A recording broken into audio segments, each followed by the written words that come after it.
The salmon had just hit the table when my parents struck. My mother lifted her glass, smiling too wide. "We're so excited," she said, loud enough for the whole restaurant to hear, "that our wonderful child here will be hosting her sister's baby shower. $10,000 of love!" Applause from the nearby tables. My father beamed. My sister looked smug. And me? I froze, fork hovering midair. They hadn't asked. They'd decided. Worse, they'd already posted it online. This wasn't the first ambush. With my parents, love was always conditional. Money, favors, appearances, they called it family duty. I called it exploitation. When my sister wanted a wedding venue, I was volunteered. When Dad's car broke down, I was happy to help. And every time, I swallowed the humiliation, because that's what children do. But children grow up, and children remember. I found out about the post hours before dinner. A friend sent me a screenshot. My parents standing beside my pregnant sister, captioned, "So proud our eldest will be funding a $10,000 shower for her baby sister. A true role model." The comments poured in. "She's amazing. What a generous sister. They're lucky to have her." Generous? They hadn't even asked me. It wasn't generosity, it was theft. I said nothing.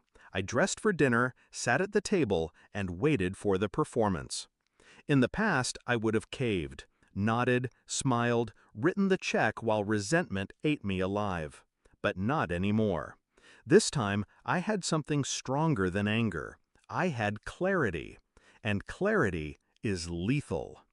I didn't need lawyers or revenge plots. I needed precision. One moment, one cut, deep and clean.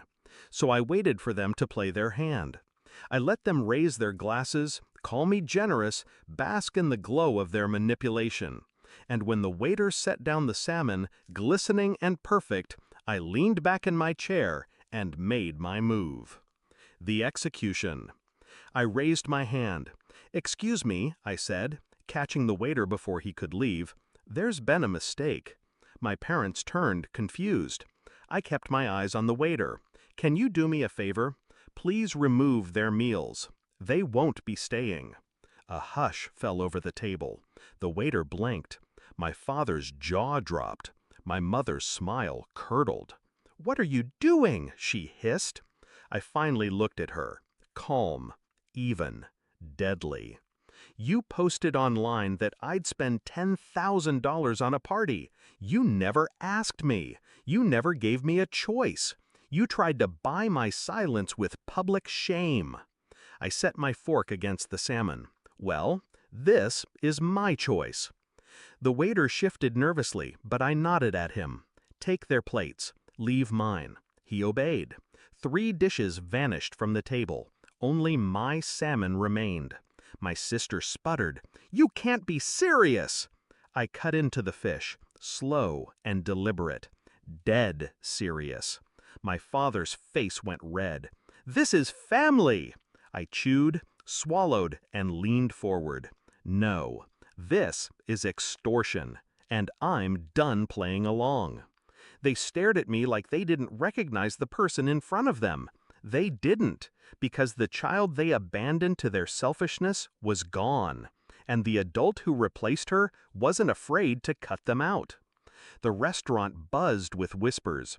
My parents, humiliated, scrambled to collect their things. My sister hissed something about betrayal, irony dripping from her voice. I didn't flinch. I didn't follow. I ate. Every bite of salmon was freedom. Every scrape of my fork was revenge. When the check came, I paid only for myself. And I tipped well, for the waiter who carried out my sentence. They ambushed me at dinner, thinking I'd fold. They thought the weight of family guilt, of public pressure, would trap me like it always had. But they miscalculated. I no longer feared their disapproval. I no longer needed their love. They wanted me to host a $10,000 baby shower. Instead, I hosted their downfall in front of strangers, and I enjoyed every mouthful. because the truth is simple. They can post whatever lies they want, but only I decide the cost. And that night, the only thing I paid for was salmon.